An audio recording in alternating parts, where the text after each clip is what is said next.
Welcome to the Grief Bully Podcast. I am your host, J.Nicole. Thank you for joining our weekly discussion around grief, mental health, and your overall personal wellness. The Grief Bully Podcast will serve as a vehicle to help you navigate life's journey. Be sure to subscribe, review, and share the podcast with anyone in your life that you think it will help. Let's bully grief together. What's up, beautiful people? Welcome back to another episode of Grief Bully Podcast. I am your host, J.Nicole. Guys, we are back in the building, rocking and rolling with another episode. And today, I have a special guest, a friend, business partner, someone that I love and appreciate dearly. And I am honored to have him on the show today to just share a different side of him, a part of his journey, things that he's experienced over the last almost kind of just shy of a year or so, depending on when you check out the episode. We're going to get into a little bit of a deeper dive with the Devinwade, Dev Nasty, Mr. Choke Your Mom Out, Choke Your Pop Out. That's not all for this. All of that stuff. Yeah, that's not for this show. It doesn't follow you? It doesn't follow you? I don't think. No. Cool. So listen, we have Dev on the show today, and grief and loss and mental health and all of those things are so important. But I think a lot of times, two things. I think lately, mental health has kind of gotten to a point where maybe it becomes a buzzword in some regard. Mm-hmm. And it's not necessarily, say, like trendy intentionally, but I don't know that everyone really knows what it's like. And then do we take it for granted that when we say everybody's going through something, mm-hmm. but do we really understand sometimes the magnitude of what everyone's something could be? Yeah, I don't think people understand what everyone's something could be. Perspective is a lot of things. You know, God made us all so different, yeah. And the way that we feel pain, you know what I'm saying? So even when they talk about something physical, different people argue over pain tolerance. You know, there's mental pain that people go through, and people take things differently. And even with, like, you know, the person who I'm here to talk about today, he often would ask me stuff about why I came out differently than him. You know what I'm saying? Based on us having a lot of similar situations, obviously coming from the same place. You know what I'm saying? No, definitely. So just kind of to walk us into it, you kind of already did that. It's because he's a natural host. But because we kind of got into that a little bit briefly, so some people may or may not know, but at some point recently, you and yourself and your family went through some very, very tragic times. Mm-hmm. And we have talked about it. We talked about it pretty deep when it first happened. And then, you know, here and there we'll kind of touch on it, but not as deep. And I understand. I will say that when you know someone in a certain light, for example, like how I perceive you and how other people around you might see you, like Dev is the kind of person that his energy is just always in a good spot. Like even no matter what you're going through, I feel this way. It's just my opinion from the last couple of years of us being friends. So when this scenario presented itself, it was like, I don't want to idolize you, so I don't want to say like Superman losing his cape or something like that happening, but it was a very unusual experience to see someone really in the spot that you were in. So unfortunately, you lost your brother, and you're going to tell us a little bit about that. Yeah. So I guess to try to understand what you're saying, it was I'm not normally in a situation where I feel like helpless. Yeah, that's it. Yep. So I'm you know, anybody that watches, you know, our shows and stuff, like so many things happen in business behind the scenes that go wrong. My mind instantly goes to, how can I fix it? I'm some people might even think when a problem occurs that I'm being like I don't care. No, it's not that I don't care. It's that I instantly go into, what can I do to salvage or fix this? And when you lose a person close to you in the way that it happened, it's like, there's no fixing. I can't do nothing about this. And that's where I felt like powerless, and the depression level is undescribable. I could not, like, suicidal, undescribable. You know what I'm saying? Like that level, you know. No, that's definitely deep. I remember and I recall, I know exactly where I was. I was driving to work. We were having a conversation. It had only been maybe about a couple of days since your brother's passing. And you were saying that you just want this moment to just not be, like to just be able to hit that fast forward. And I think a lot of people can relate to that when you're just sitting in that powerlessness. It's such an uncomfortable, unfamiliar spot that is like, I need to get out of this. Was this your first time in life that you could remember feeling like that? Yeah, when it was this level. So, one of my best friends, Breeze, his mom passed away. Well, in my mid-20s. It was like it felt terrible, devastating. I felt like when his mom died, I was like kind of paranoid. Like I thought my mom was going to die next, because when you lose somebody like that, beyond that, it was a lot of things that have happened over the years, cousins, uncles, things that happened. But this is different. Because so my family is very large. We're from Moore Street in Camden. Well, some people think we're from Cherry Street, depending on whatever era. And there's a lot of us. My mom is one of 15 brothers and sisters, 12 in one house, stuff like that. So a lot of people, what they don't understand with my family dynamic, I was raised in like different people's houses, and these are family, like aunts and stuff. So I have a bunch of cousins, a ton of them. You know what 15 people make, obviously. Yeah. And but three of us, myself, Devin Robinson, Kevin Robinson, who was a year older than me, and then one more is Jerron Robinson. Us three were always called brothers, but we're actually cousins. We just were raised with each other. Like the amount of closeness, you couldn't get no closer. You know what I'm saying? And most people knew us for that, because they might see, these dudes live in the same house, they share a room, whatever the case may be. And with this loss, it was crazy, because certain things happen in your life, and the only people that I can call about those things is Kevin or Jerron, because they were the only ones there. You know what I mean? And now all I have is Kevin in that respect. So not being able to just reach out to him, first I wanna scroll back, because I could end up all over the place. Excuse me, y'all, because it took a lot for me to even do this. I kind of been postponing this for a long time or whatever, because I don't want to be the guy like on camera, like just crying and can't get words out and stuff.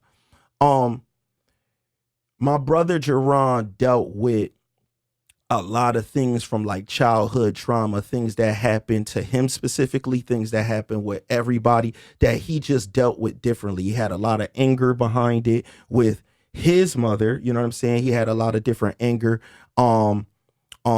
At one point he ended up in a juvenile. It was like a program. A lot of people know of it. I'm trying to think of Vision Quest. He was in Vision Quest. It was a lot of different things that happened with him. I mean, there was a issue with him, dealing with an older woman that was, you know what I'm saying? Things that was inappropriate that took place around like 14 years old, with like a woman that was like 30. It's a lot of things that happened that affected him in a certain type of way, and had him in a real depressed state about life. And I watched him struggle with these things forever. The way that he would lash out would be differently. And then obviously that's where the talks come in, where he's saying, in his mind, why am I messed up and you're just doing what you're doing, getting in front of cameras, talking to people, doing shows, and just having that conversation with him, where it's like, bro, we're just different. You know what I'm saying? And having to constantly, remind somebody about how important they are, and name all of these great things that they, did for you.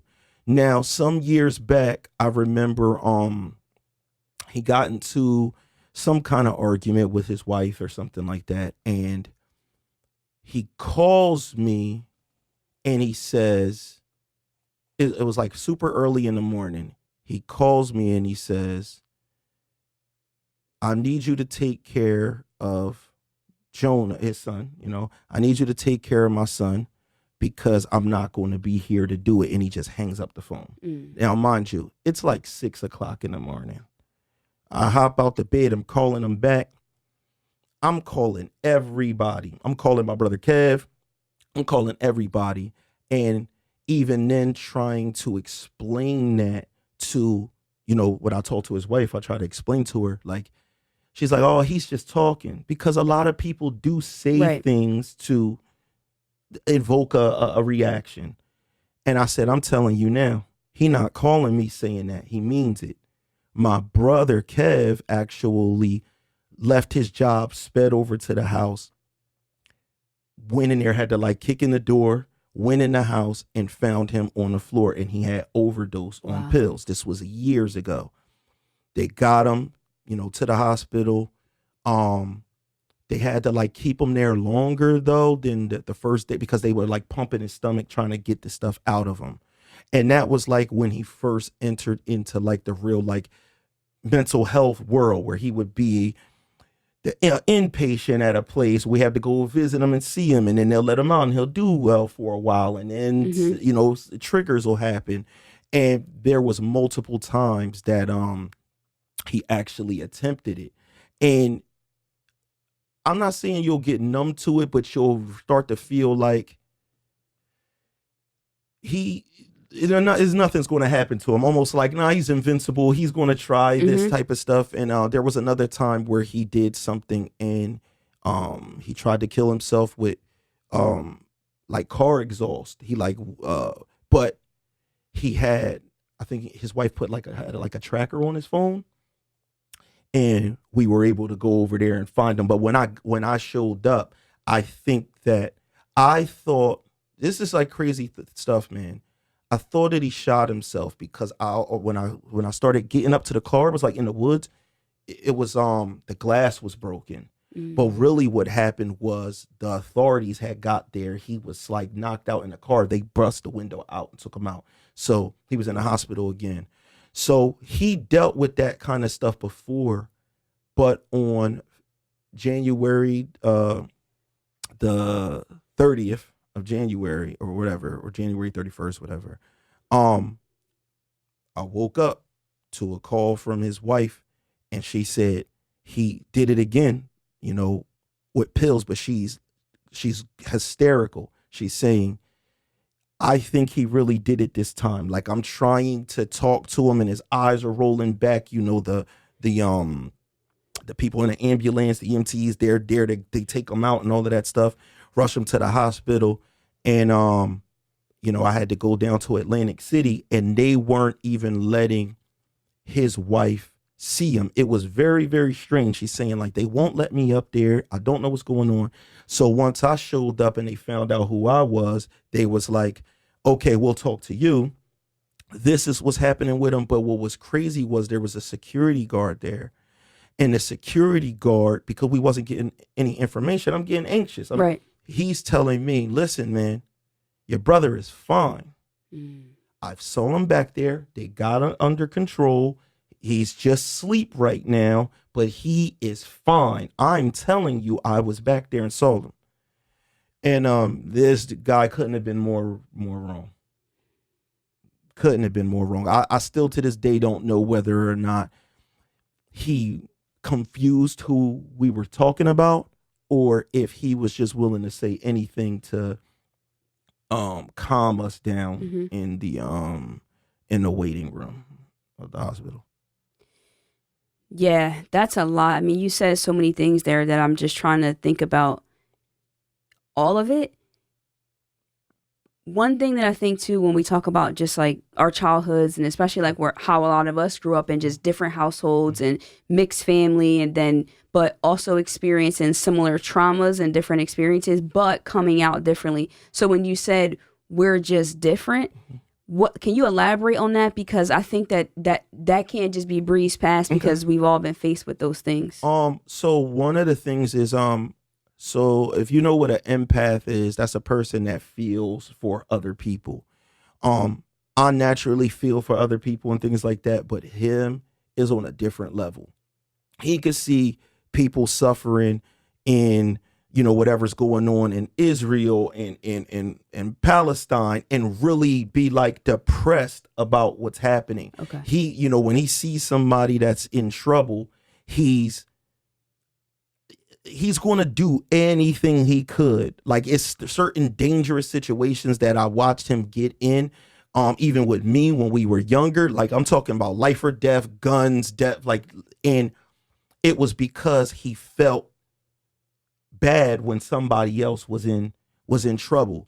So even something as small as from something big like that all the way to something as small as, you grow up in the 80s, and in the 80s and 90s, something happens, you get in a fight at school, your parents to walk you around the other person's house and make you throw hands and for me, I was completely fine with that. And he was the toughest one, so I looked at it like he's completely fine with that. But as talking to him as grown men when we would speak, he hated it. He didn't like putting his hands on beating somebody up. He didn't like any of that type of stuff. So even with something that small that you don't realize, like what separates people and make them, you know what I'm saying? I might be able to, be in an abusive situation with, like I said, I don't want to be like throwing nobody under the bus, but with parental figures and things like that, and be able to grow up and just say, yo, I accept your apology. I know you was going through a lot, whether it was drugs was the problem, the fact that you was abused, hurt people. Sure. It wasn't as easy for him to just say, I'm cool with the fact that you did what you did to me when I was younger. Me, on the other hand, I find like a peace in letting stuff rock. You know what I'm saying? Like I can say, when when I was younger and I was living with my aunt that I call mom. You met my mom. You met both of my moms. Yeah. But she ended up on crack during that crack era. And at 10 years old, she kicked me out the house. So I ended up living with another family member. Actually, me and my brother Kev went and stayed with that family member. Things like that, I feel like she's more upset about it than me, apologetic. I'm sorry that I did that I kicked you out of and for me, it's just like, yo, it's all love. I love you. You was going through something. I'm all right. I'm cool. It wasn't the same way for him. I think I would say, and again, I'm don't know any research on this, but I would say more people are like Jerron in the sense that you carry that resentment and you feel a certain way, where I think it's harder, just based on my friends and just family and even myself in some seasons of my life, where it's harder to just be like, I get it, like you were going through stuff. I'm more like that now, but I think most people have that, just that anger, that resentment. And then also too, when you become a parent yourself, it's like harder to understand to an extent maybe how people acted and behaved, where I think it becomes a little more easy to understand, like, man, if that was my cards, but I can understand, what he's saying there about feeling that way and how you explain that. When you were going to the hospital and you got this call this time, unfortunately, what was your mindset? What was your hope level like? Like, did the security guard have you become more calm, or did you still feel like, until I get to him and see him, I can't believe anything? I felt more calm. Okay. He survived situations from before. See, this is the thing that people don't understand, right? About committing suicide. And I know that's a controversial word right now. People want to say other things, but I disagree. And I have the right to, what's in case term? people don't know, Yeah. It has been changed where people would say died by suicide. Yeah. The reason why I say commit suicide is because it's the ultimate commitment. Some, people have been down in their life before and thought about it, but when you really go through with it, it's a different level of commitment. You're saying goodbye to everybody you love, your family, people that rely on you, all kind of stuff. Putting people in financial is a lot that goes with that. So A lot of people think that people are bluffing because they've said it before and didn't do it. But you understand, you only die once. Mm. You can't say that because you only die one time. So if you thought they were bluffing that the first 3 times they tried or whatever you thought they would, and then they died, was they pretending the other times? No, they weren't. That's real. They weren't pretending. You just couldn't understand that people aren't always looking for attention, and even if they are, that doesn't mean that they're not teetering with that edge of doing that. Other family members, cousins would say things like, you know what, this time must have been different, Dev, because there was no breadcrumb. He didn't call me like he did the first time and say, yo, take care of my son, bro, and hang up the phone. Mm-hmm. That gave me a lifeline and opportunity to get one of us over there to do it. Wasn't no call this time. I talked to him some days before that, and we had a phone conversation that was, I believe, 2 hours and 38 minutes because I look at a screenshot of that call all the time where we talked about everything. I had to remind him of how important he was. He was just in a down place, and I had to really explain to him all the things that we, went through. How, when we were in, he's in one house over here out in Berlin. I'm in Camden or Pennsauken. He might be at his house with no electricity or, the water's cut off. I still wanted to, and I'm coming here this weekend. I'm spending the night over here because I'm explaining to him like it didn't matter if things was messed up over there or whatever. I came there for you. Even during his little youth bid and everything, the phone all day. You know what I'm saying? All day. Then you get your little, like they get like a work release thing. We was going to find ways. I'm going to go to your job. Just trying to explain to somebody how important they are. And we just reflected on so many crazy adventures. I never tell, the full story of how I ended up down south and had to rescue my, a girl that I went to school with that became my girlfriend from a kidnapping situation. It was him that helped me with that situation, him and some of his friends. And I had to hide for 2 years. And, I explained to him like, bro, you're the reason why there's certain people that even exist in this world at this point. You're an important person.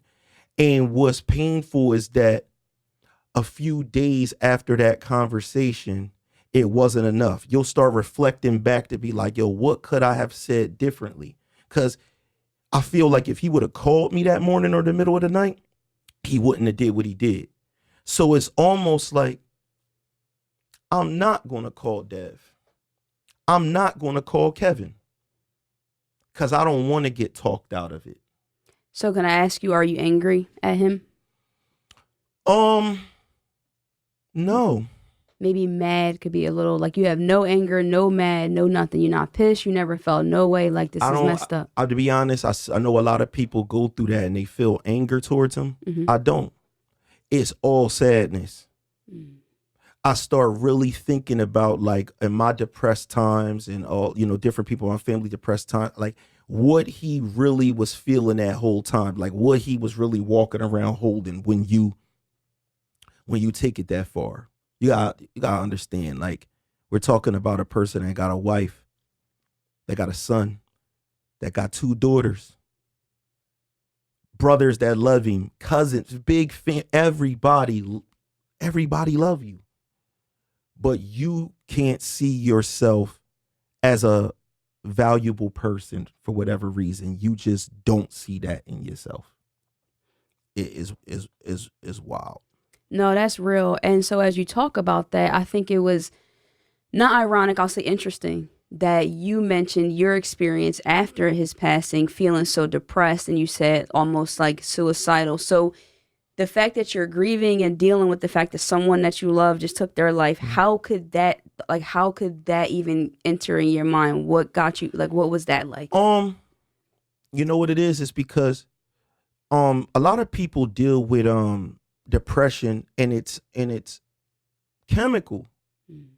It's not about your life being trash. It's not about for me, I mean, and I'm not an expert, y'all, so I don't think it's related necessarily to, oh, what happened when I was little, or my mom was on drugs, or this person, or I got moved from house to house. Like, it wasn't, I really don't feel like I feel any way about that. I think sometimes it's literally something that's chemical, especially if you see that a lot of people in your family, that your blood relatives struggle, with these things. So I think it was more like, you made it all the way 44 and it still happened. So if I had those kind of thoughts at a 32, am I not out the woods? Because you still did it after you. Sometimes you feel like, man, you made it this far. Come on, dog, come on. You ain't nobody gonna do that. You Yeah. Look how long you done survived all of this stuff. Yeah. You done just survived way worse financial situations. You're good in a sense. Mm-hmm.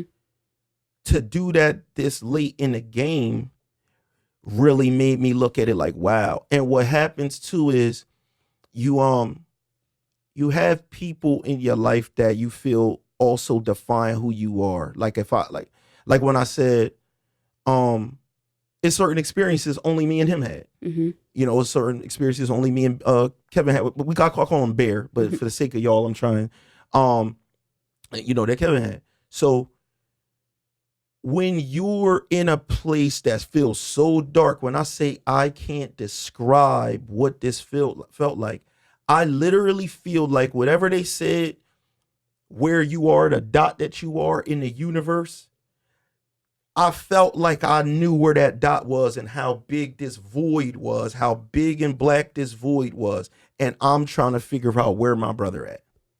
Ooh.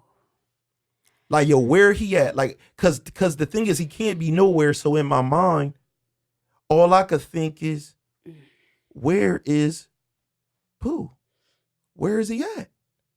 And that part will drive you crazy. Also, like my mom was super concerned because she didn't like me asking questions like that. She's like, I'm worried. I don't like you asking things like that because obviously the tone, what was going on, I'm crying, but I'm trying to really figure out, where is he? And I never wondered where a person was more than this, even with all the other losses that I had. I mean, we from Camden, New Jersey. You got friends, people passing away. You already know what is with this pill epidemic. Mm-hmm. We losing people all the time. This time I really was, where is he at? When's the last time you asked yourself that question? I still do. Because you're talking a lot in the, I was wondering where was my brother. I wanted to know this, so it seemed a little more past tense. So like, is that something you still got going on now? Yeah, but I'm like super grateful to be where I am mentally now, because I thought my life was over.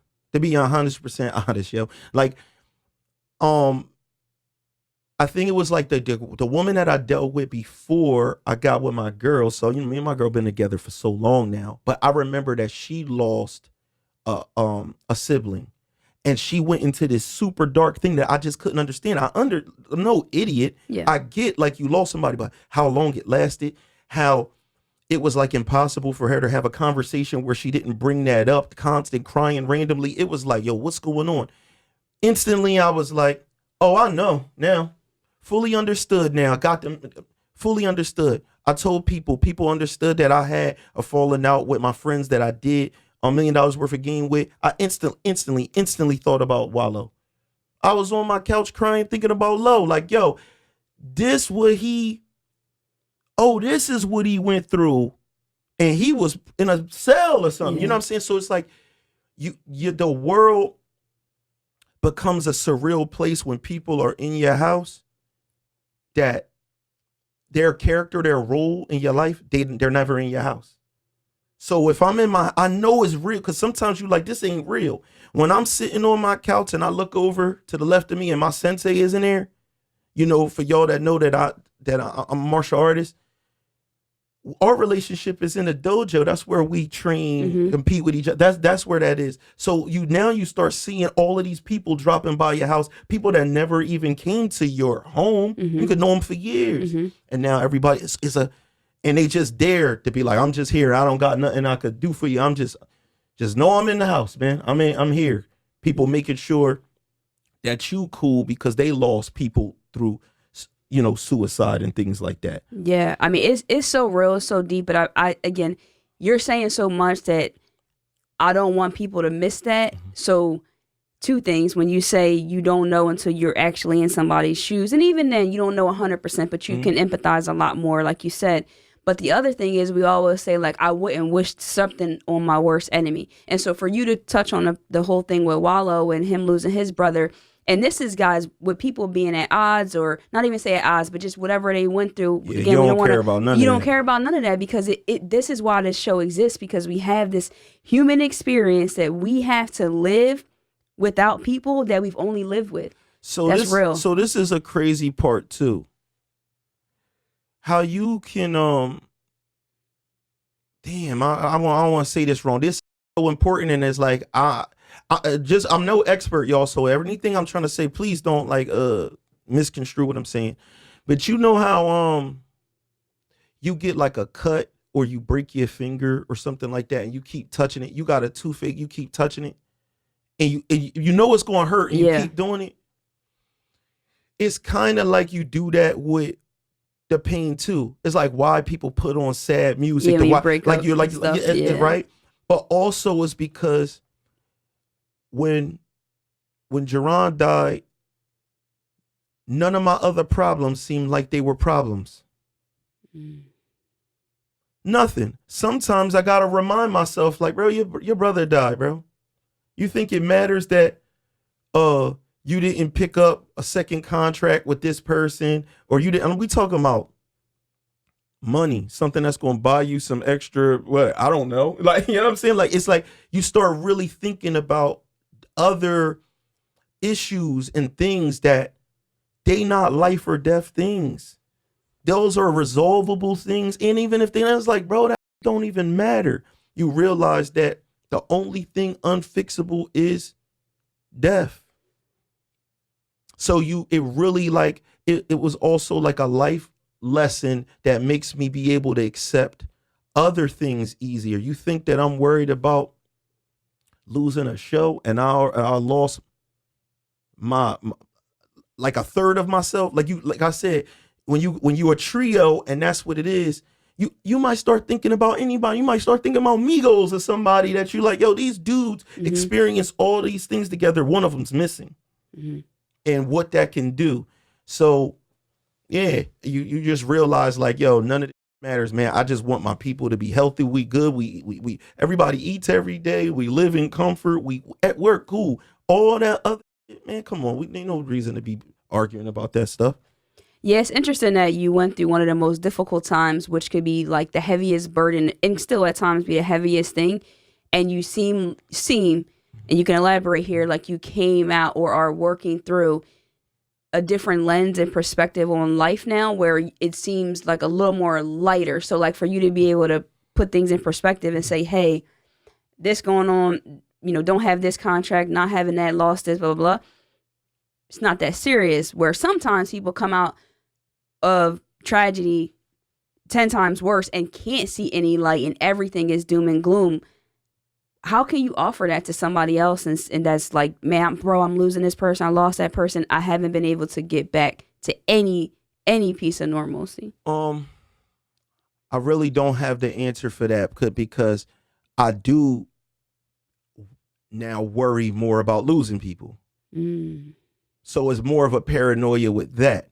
That's where what it changes into. It changes into, yo, this person didn't answer the phone. Are they good? You know what I'm saying? Like, because now that's the only thing that I have a true ultimate value on. I want to know, my girl's alive, my son's good, those are the things that really, really, really count. I'm making sure that my people are straight. Other than that, all that other stuff, it just doesn't matter. So I don't know how another person would be able to adjust to that, if it would make them numb. I know that, like I said, it really does make you feel like you don't care about some other things as much. You know what I'm saying? When you going through something, people might want you to, like, people got jobs. Your job wants you to just go back to work. Yeah. It's like that. Yeah. Listen, trust me, y'all, it's like that with everything. At the end of the day, people going to be like, whether it's people that's fans of your work, people that you work alongside with, you go through whatever you going through, where the podcast at? That's what they think. Let's talk about the podcast. And you could be thinking in your mind, like, a podcast? To be honest, at that time, you're like, bro, I'll never talk on a microphone again. I don't care. That's real. You know what I'm saying? So it's like, you're going to go through that. So those are some of the things that people got to battle with too while they're going through this, is the regular life things, your jobs, your coworkers, your business partners, whatever you're doing. To them, they're not in it. They're in it where they feel bad. But all right, what are we getting back to? Exactly, because it's the benefit on the other end. I mean, I think there was a woman that I follow, and she lost her daughter. Now, this is somebody who's got money, success, everything. And she just every day is just posting like, I actually don't care. Like, only daughter. So it's like, this is your only daughter, unexpected, young. Like, the woman's only got to be like probably 40-ish, something like that. Her daughter was like 21 or 22. So when you look at those things, and it's like, why isn't that enough for us to be able to continue moving through life, realizing that today really isn't promised for you or me? Tomorrow, we don't know today is here, but tomorrow is not really promised for any of us. Why do you think it's so hard for us to stay in that space? Because I'm guilty of this, like after I lose people, I lost one of my close friends back in 2022, August. I've lost people, and you know that. And you may not know that, but I've lost my dad. I've lost my grandmother. So in those moments, I feel more like the paranoia, because I still suffer from that. I didn't fly for 5 years because I'm like, I'm going to die.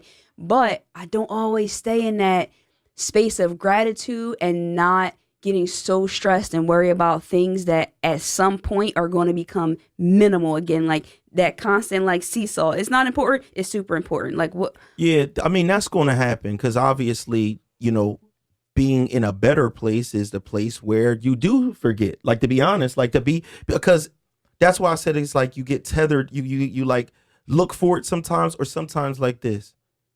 You came to my brother's, send off or whatever. You came there. Talk Heavy came there, and even during that time, it was people, all family that love him and everything.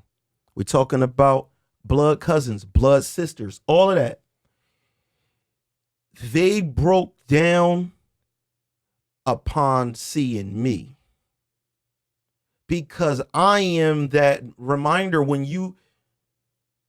it's like if the amigos or anything else. Yeah. If I see you, it's always supposed to be this person there. So it was them walking in there and seeing me. As soon as I would catch eye contact with somebody, they're bawling because they're also like, how do you feel? My aunt, his mother, when I go over there, whatever, she texts me and was just like, sometimes when you're there, I don't want to weird you out or like remind you of something, but I just want to hug you and hold on to you because it's like the only thing I got of my son. And she said to me, I don't expect. It was a weird thing. I didn't know what she was saying at first. She said, I don't expect you to feel the same way that I feel about losing my son. She was like, I understand that y'all thing is a different thing. That the closeness, I don't even know y'all. She was like, and sometimes I want to bring him up, but I don't want to upset you. And I told her, like, you have to, anytime you want to, you got to, you know what I'm saying? Do you think bringing him up, it upsets you? Like, do you feel, cause in being full transparency with us having the show and recording and all of that stuff like that, like after the passing of your brother, you didn't really sit in the conversations. And I checked on you. Like, I'll say, like, hey, you know, how is Dev the human? Like just how are you? Like, but I don't know if it's as open door to just talk about it. Well, because it's hard, because this is a grief show. So I'm coming in here. I've been, recording this show for a long time before coming to this network and everything like that. And obviously, for those that don't know, my actual job as a production company, she's a business partner with me in that. But having to hear other people's stories of loss when it's fresh and we're face to face, it's not like watching on TV. Like, this is a human being that's going through that's sitting in the seat that I'm sitting in now while I'm sitting behind the computer. And it's like, oh yeah, I ain't ready to be in here like crying in front of people. Let me, let me slide out or whatever. Just like I said, I was avoiding this I got like nervous and went in the bathroom like before coming here. I'm like, oh man, I'm about to cancel this joint. No, you're not canceling it. You weren't going to cancel it. But do you feel that crying has helped you, or does it hurt you? Like, it helps actually. Sometimes like when you have that good one for that moment, it does after, because you can only cry so long, right? And then you get back to what you're going to. You got to think like, I design for a living. I work on I spend a lot of time in solitude. That's true. Y'all. So much time. You might watch this stuff and see me with the crew and everything like that, but I have to spend so much time at the desk, editing, drawing, designing. I might be designing something, drawing for 15 hours straight, like regularly. During that time, you don't got nothing to do but think. That's true. Songs come on that remind you of that person, whether it's something they used to listen to. Sometimes you feel compelled to start listening to because you're looking for anything of them. But I was like recently listening to some song on repeat, and I didn't even realize it was like a gospel song. I don't know what it is, that the lyrics go something like, all at once I came alive, these bleeding hearts, something like that, right? So I'm listening to this song because I saw a UFC fighter come to the ring with it, and I was like, yo, that song is dope. So I'm listening to it on repeat, realize it's like a gospel song or something. And I had this joint on repeat. And while that song is on, I'm literally thinking about this dude for an hour, right? And then his sister texted me and just was like, every time I think about him, I think about you. And I'm like, yo, I'm literally in here just listening. Like, that's all. This is what's on my mind. And it'll be stuff like that I had you start crying about something. And with my son, he had like a talk with me where he was like, I don't want you to feel like I don't care, but I don't be knowing what to do. If you see somebody that you never see crying or nothing, and you could hear me through the vents, he's like, I can hear you downstairs. Like, wow. I don't know what to do. I can't fix this. You know what I'm saying? Like, that's, even when you hear that from somebody, you're like, damn.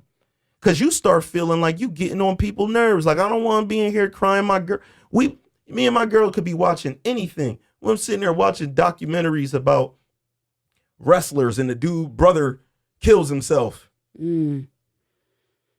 And I know that in her mind, she's like, I hope this ain't. It's like if two people was together and one cheated on the other one before, and now the dude in the movie is cheating. It's kind of like that. It's obvious. It's in a room. It's in a room. So especially when it's situations that's so close in scenario where it's like, I know she's thinking about it, and I'm in here just trying to get past this part. Because, ain't no way I'm going to ever see anybody that says something about, that threatens to kill themselves, that, talks about how dark or depressed they get. I feel almost compelled to reach out to them, to say something in their DM, who are the strangers, hey, man, because I know how, like, that's real.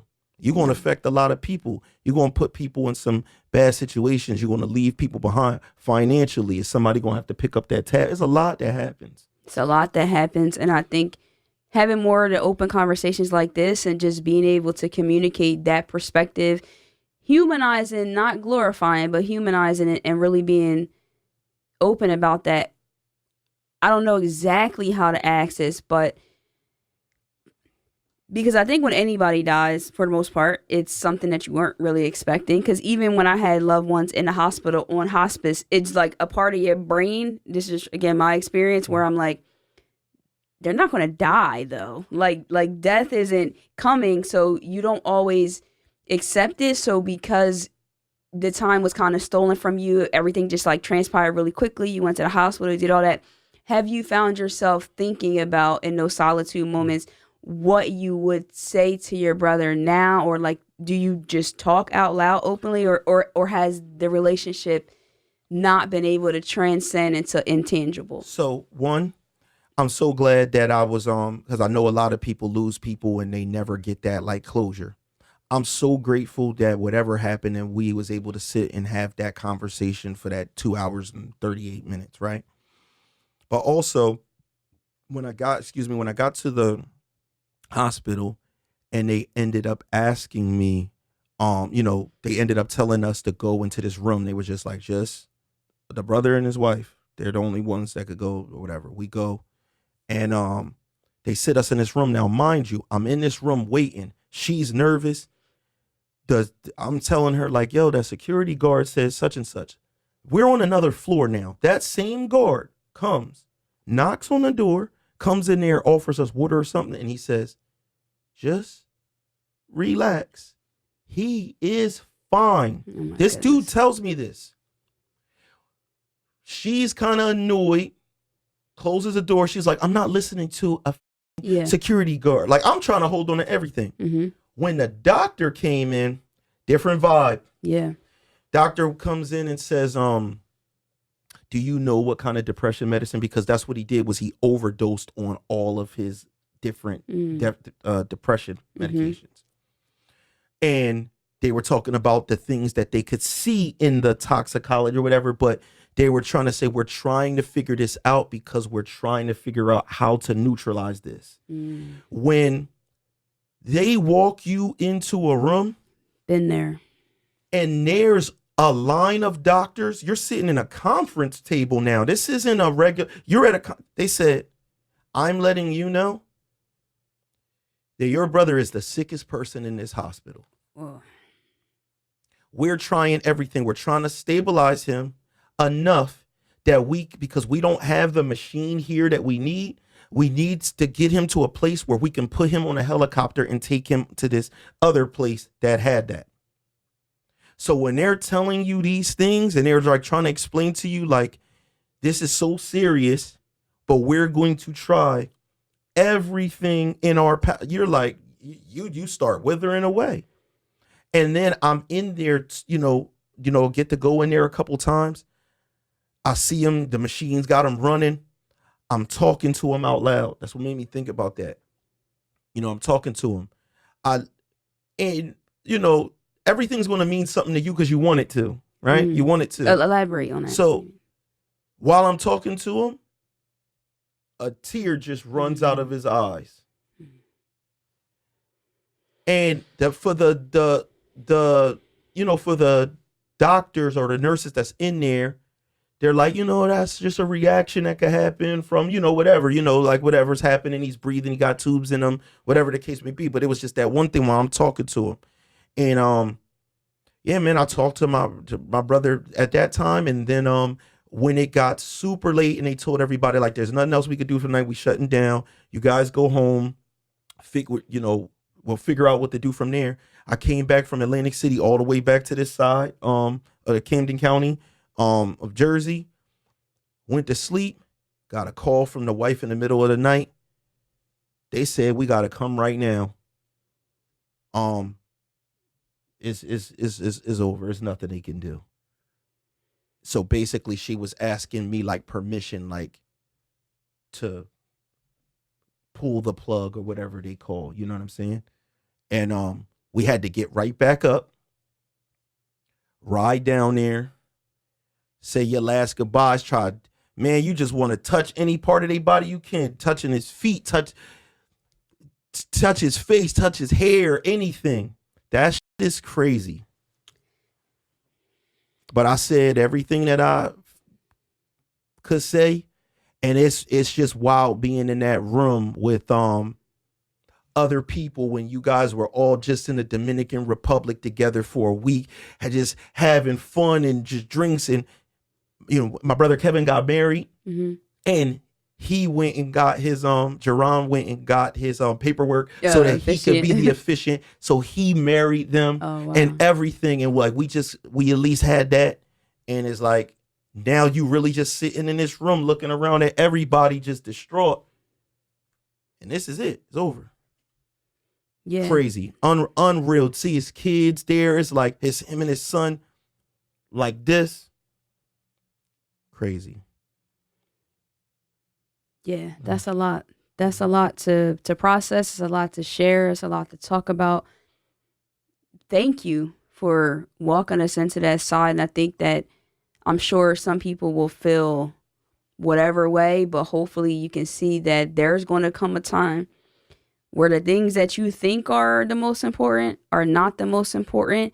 And what I've realized is just time, because it was something that, it was a quote that I was like, you never understand the value of a moment until that's all you have is that memory. So like going to the DR, when you're there, you're not thinking like, but see, the weird thing is for me, but now I think about moments because I think at some point somebody going to die, because it's just, again, when you have experienced certain levels of trauma and loss, I do think of it that way. Like, I just had my daughter's birthday party. It's like, man, I got all these people there together.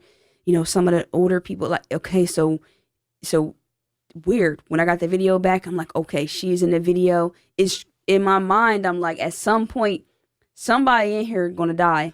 And it's going to be like, oh, I'm glad we have this. So there's a picture. My cousin Mike, he's divorced now, so he calls it the family banquet now, but it was really his wedding. These pictures from it. That's kind of funny. But there's a picture of all the men on a step. And it's so crazy because when you look at the picture, now you start reading all this extra stuff in the picture. You go to the top of at the top of these stairs, everybody's got tuxedos on. In order and how they died, it's my uncles, and my brother. So it's like, holy, this is in order. Uncle Mike, Uncle Kev, Jerron. And now you're really wondering, like, you start looking in the pictures and thinking things that you don't even believe. I'm not like a superstitious person or nothing. Yeah, me either. But I look in pictures and just wonder, what was he thinking at that moment?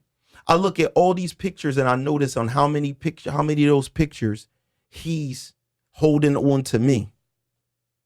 You look at all of these pictures, and somehow out of this crowd of people is going to be him holding on my shirt on the back of me at all time, even as babies. You things mean more now. Like, though, even those pictures going back to him, like, they mean something different. His wife, when she sent me when he first passed, and she said, yo, he worshiped you. Even that type of stuff, you feel like, well, not enough to listen to me when you start like just critiquing things, and it's crazy. Yeah, no, your mind could definitely run wild. I mean, I think that I'm glad you got to get a lot of this out and express it, because it's not easy and it's not something that we always do. But I can't let you go without telling me, if you had to choose a color for your grief, what would it be and why? It's black. Like I told you, I felt like I was in a dark hole somewhere, pit of your stomach, floating out in space. Whatever you would feel if you was on a spaceship and somebody pushed you out and you was just floating and you can't see where the next planet is at and you just in the dark, that's where I was. It wasn't nothing beautiful, no dope color, no nothing about mine, to be honest. You know what I mean? Black. Sorry, y'all. No, listen, you're not the only person that feels that way. I mean, I think that our mood and our perspective and how we see things is just a reality, and it's just kind of where we are. We share these conversations because also, again, for the show too, like having a lot of men of color on it is very important, because it's not something that you always see. Again, like I said in the beginning of the episode, And again, not to say that I think mental health and mental illness has not been taken serious. I think we have done a phenomenal job, crazy strides forward. But I don't know that we always deep dive in public what the reality of that looks like, to say, oh, yeah, that guy was depressed. Yeah, a lot of people having depression. But like, this conversation can show you, no, this is what depression can lead to. This is how sometimes it stems from everybody being in a similar situation. Maybe it is chemical. A lot of times things are biopsychosocial. So chemical, also your environment, your influence, it all depends. So I don't know that we always show as much. So that was the goal, of the conversation too, to just show that people don't part. want to say publicly that they're depressed because people link depression to failure. That's deep. If I express to people that I feel at my lowest point, people just have this thing where they like want to equate it to, he must be broke, or he must be his wife must be cheating on him. Like, that's how people don't. That's true. So people aren't going to say that. A person could be a millionaire. They're doing very well for themselves. They got everything. They can't figure out what the hell is wrong with me. That can even drive a person more crazy. Yeah. It's like, yo, I got money. My family's, what the is wrong? And people don't want to put that stuff out there, because especially if you tell the public that you having thoughts about taking your own life, there's going to be people that joke about that. Well, then do it then. That's man, true. people don't understand, man. People going through stuff, man. Nah, people definitely going through stuff, and we appreciate you tuning in and checking out this conversation with the very, very familiar face here on the network, and just understanding what it's like to go through tough times. I want to say something real quick. That's why this was like important. Y'all, when we do our shows, it's not, sometimes we'll get serious on the show, but most of the time I know that when y'all come to the network, y'all come here to laugh, or and sometimes I don't know what y'all want, to be honest. So in my mind, I'm like, oh, if somebody getting ready to watch the show, they done rolled up, whatever they did. They got their food ready, and now I'm going to talk to them about something real. They might be like, damn, this ain't even, I thought I was about to bug out with the gang. So I said, well, maybe I should just start showing you guys other programming where we could talk about some real things, because it's been so many episodes that you've done that are things that people they just need to hear it. They need to hear it. They need to hear these other stories. They need to know that there's other parts of the personalities that y'all see on this network, and people that aren't on this network that'll be coming on here. You did a phenomenal episode with Oskino. Phenomenal. Y'all go and watch the Grief Bully Oskino one right after this. And I just think it's super important, and I'm glad that we're able to give this and other kind of content to the audience. Nah, definitely. We're going to keep trying to bring these conversations, provide a healing platform, and just be able to show more of our experience. And listen, like we said, death, loss, grief, mourning, all of that stuff is one thing that we all are going to be faced with, whether we want to or not. How we move through it. So tuning into the show can help you see, okay, I've been through something similar, or that person went through that, and just taking different nuggets and gems, but just to realize, like, you're not alone. Like, you are not by yourself in this experience. Life is tough, it's hard, but yeah, you got this. So drop a comment, let us know your thoughts on the show, the feedback. Maybe we can send Dev some love and just continue on his journey of healing and moving forward. And if you're not following me already, I don't know what the heck you're doing. You know where to find this guy. If you don't, it's at Devinwade on the social media platform, Instagram, and me. He doesn't want to talk to you probably on there because he's I don't know what he does with his DMs. And to the wifey, I'm not telling. Yeah, she's not. She doesn't mean I am that. making a public service announcement. I am not telling people, women, to slide into his DMs. So let's just make that clear. But yeah, you can follow me over on Instagram at I_am_J.Nicole. Guys, so next time, you already know. Love and light. Peace.